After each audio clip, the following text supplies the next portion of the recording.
Hey y'all, how we doing? Welcome to episode 62 of the Fourth M Forum podcast.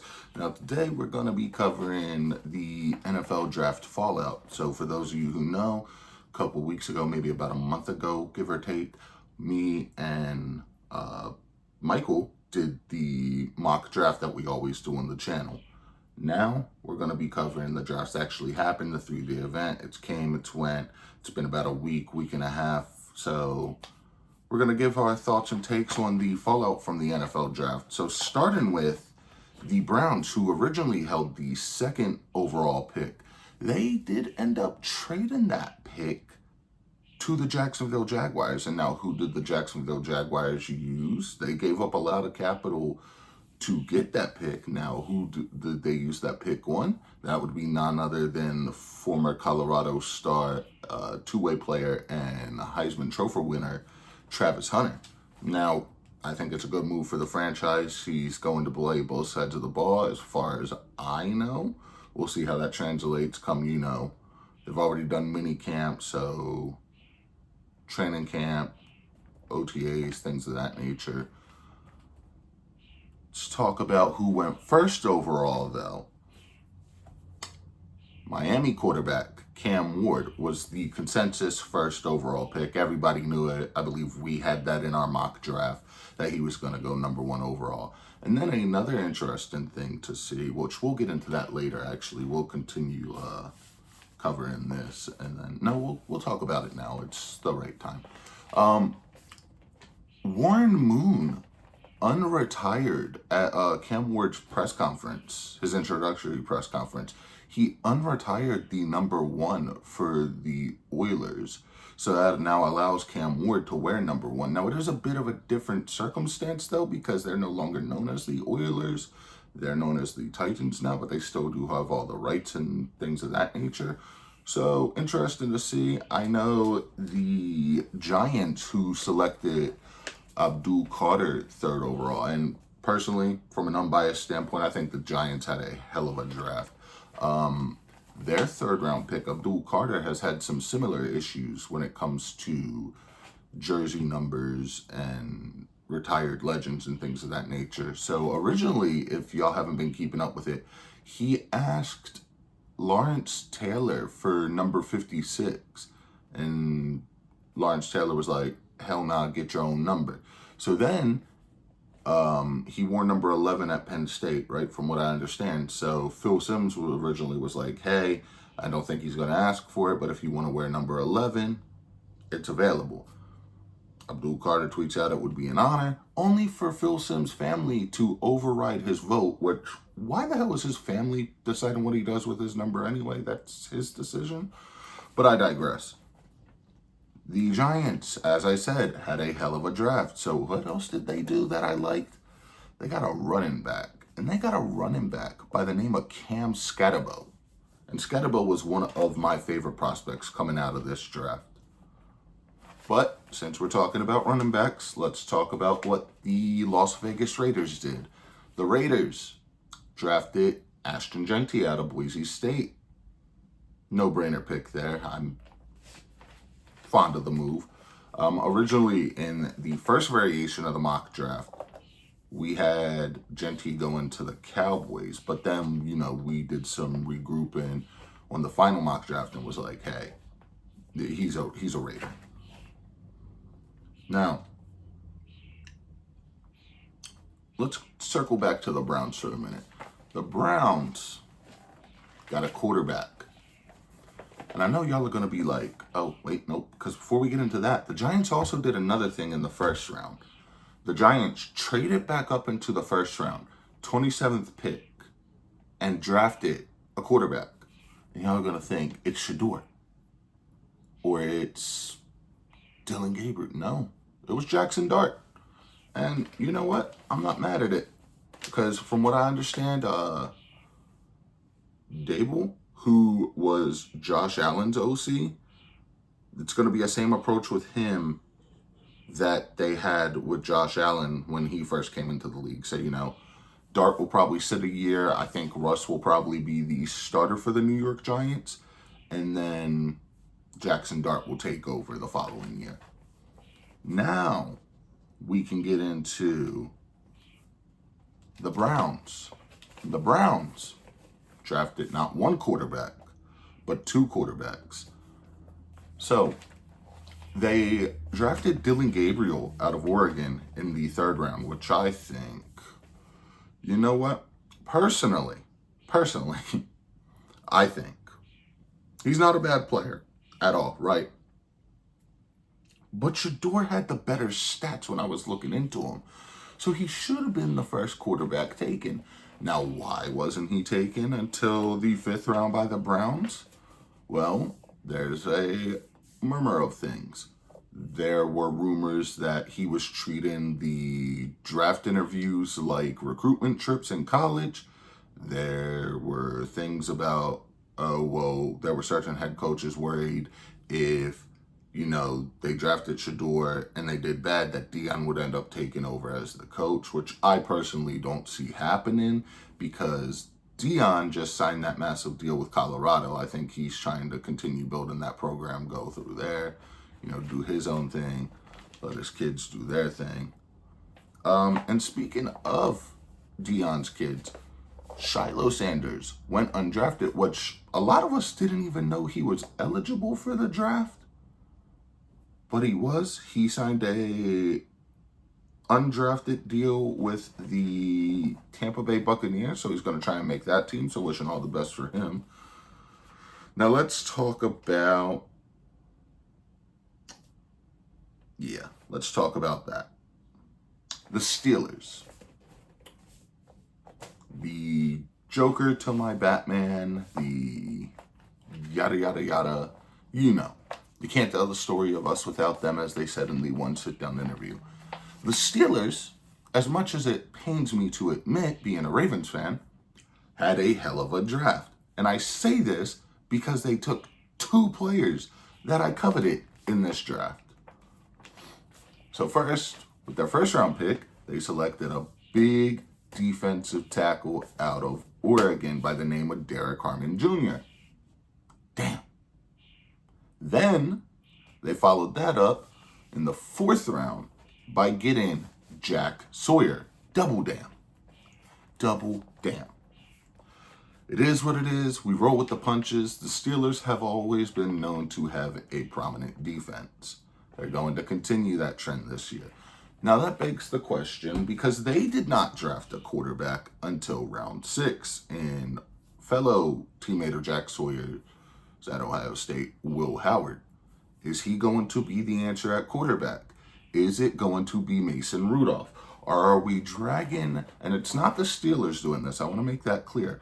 Is Aaron Rodgers dragging his feet because he loves the attention so much so that he wants to make it about him until we get to training camp or close to the preseason, that Rodgers is going to be the one to sign with the Steelers and be a one-year stopgap quarterback?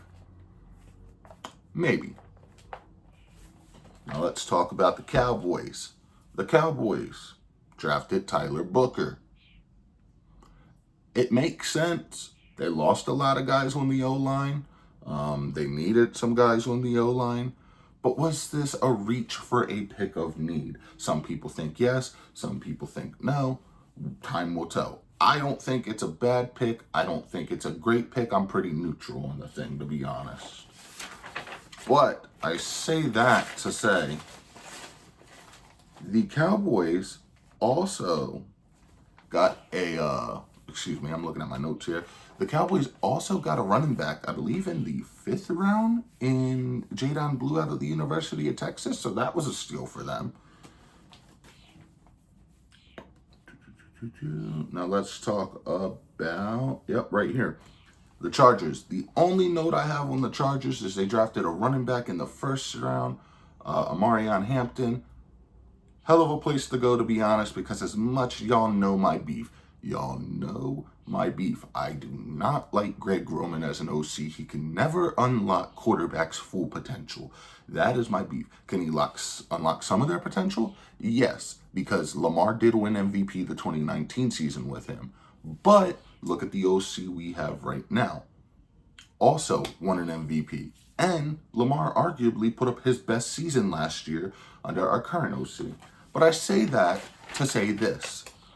You're going to the place where the running back guru is in Greg Roman. He knows how to utilize and get full potential out of running backs. So you got that going for you. Now we get into that. And then let's talk about the Panthers. The Panthers selected Tet out of Arizona State, wide receiver. And then they selected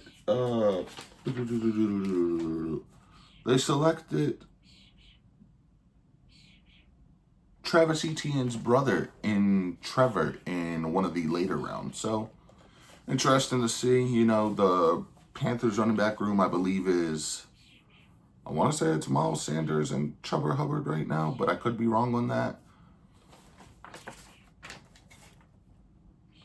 Now let's talk about the Packers, who had the distinct honor of hosting this past year's NFL draft, and they did a phenomenal job. The next two cities, next year, kind of not because it's a bad place, but because Pittsburgh is hosting it, and we're like their number one rival. So we're going to get booed a lot next season. And then, breaking news that came out yesterday, Washington, D.C. is going to be the host of the 2027 NFL draft. So, you know, if it's in the cards, I would like to go to a draft one day, but we shall see. Time will tell. Anyways, back to the Packers. The Packers, for the first time since 2002, drafted a wide receiver with their first round pick. And that wide receiver is Matthew Golden out of the University of Texas. Now, I am familiar with Matthew Golden as somebody who lives in the state of Texas. That is well documented. He had a hell of a collegiate career. So I think this is a great pick for the Packers. You know, it gives Jordan Love more weapons. He has Christian Watson now. He's got some other guys out there. And then now he's got Matthew Golden, I should say, to pair with that. Now, we shall talk about my team. Because, of course, the Baltimore Ravens had one of their better drafts, or one of their best drafts in recent memories, I should say, because not better, because last year they did decent, the year before that they did good, and then, you know, when they got Kyle Hamilton, whew. Anyways, we start this off by round one, which will still be the only team I do, not a full round, but a decent amount of picks. We got Malachi Starks, safety out of Georgia, who, to my knowledge, was the player that the Ravens coveted and was their dream pick. So we got him. Then in the round two, we kind of went a little controversial because we selected a pass rusher out of Marshall by the name of Mike Green. Now, Mike Green has some allegations against him. You know, I do find it a little odd that we drafted him when Tucker has similar ongoing allegations against him. But I digress. You know, he has less. I'm not excusing it in any way. Any of these allegations are a very serious matter. But the Ravens did, to my knowledge, do their due diligence. They sat down with him. They interviewed him. And we shall see how this plays out. In the third round, we got Emory Jones out of LSU.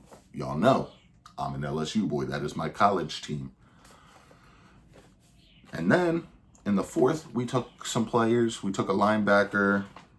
We took some other players as well, whose names at the moment elude me. We drafted a return specialist out of Colorado in LeJonte Wester, which I'm happy about because the return game, I should say, last year was atrocious.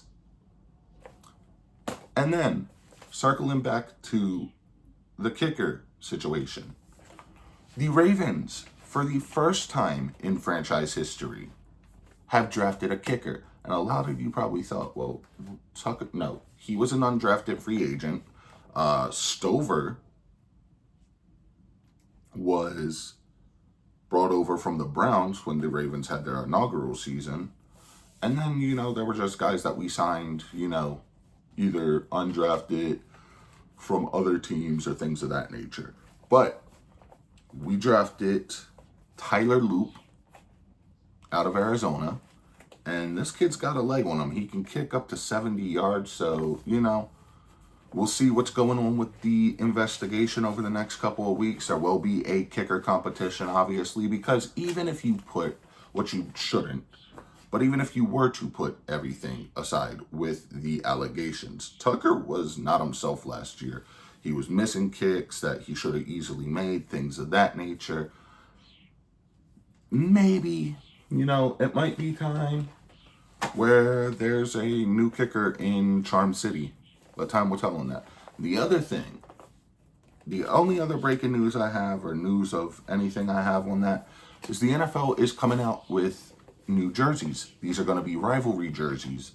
And the AFC and East and the NFC West are going to be the first teams to debut these.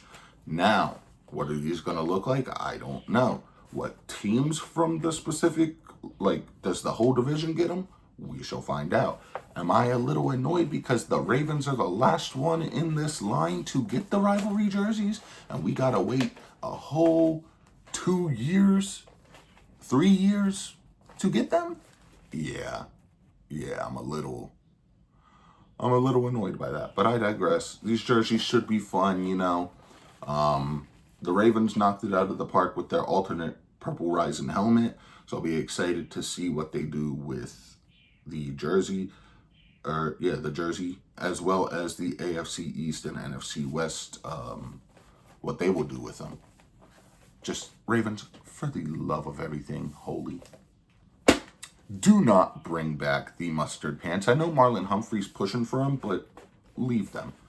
So, I say that, and that's everything I have for the NFL draft recap.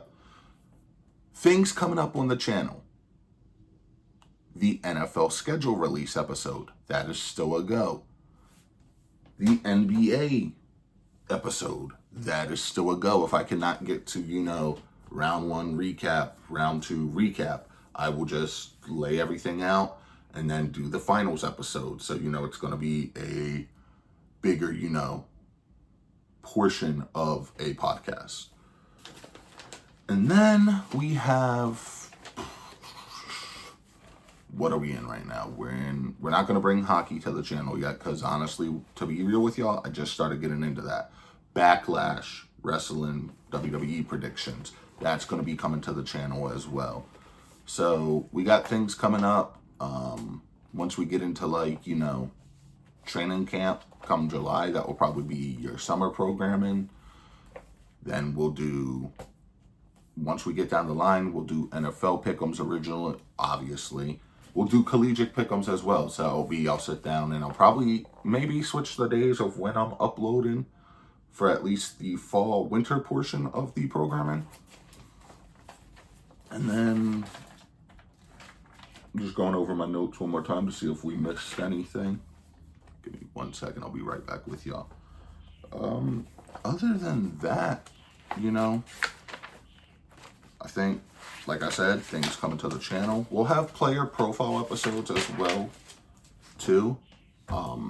If I have the time, and I do want to apologize as well for not uploading a podcast, like a long form one, in about 2 weeks.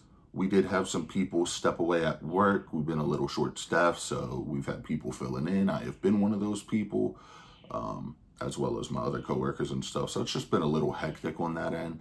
But I am going to try and get better at, at least trying to upload every week, if not every 2 weeks.